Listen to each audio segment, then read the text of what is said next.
Laporkan gratifikasi. Kasus pemberian gratifikasi ilegal bisa terjadi di sekitar kita.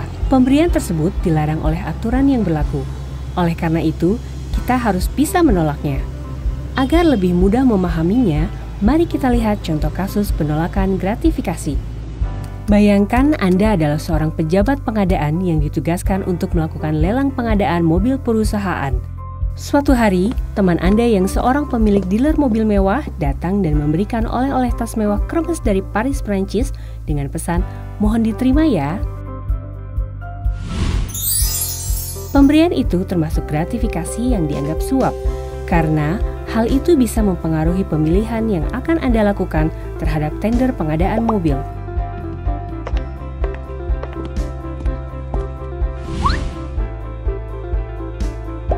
Oleh karena itu, Anda harus menolaknya.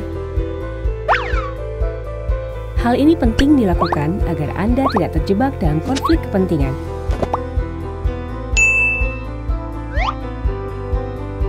Jika dalam kondisi tertentu Anda tidak dapat menolak gratifikasi, maka segera laporkan penerimaan gratifikasi tersebut kepada KPK.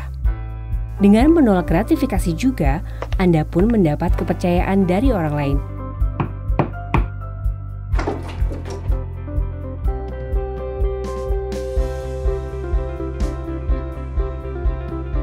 Lalu, bagaimana bila Anda tidak bisa menolak gratifikasi? Anda bisa melaporkan penerimaan gratifikasi kepada KPK sebelum 30 hari kerja. Semoga setelah menonton video ini, Anda semakin memahami tentang penolakan gratifikasi. Tolak gratifikasi ilegal. Laporkan penerimaan gratifikasi melalui gol.kpk.go.id.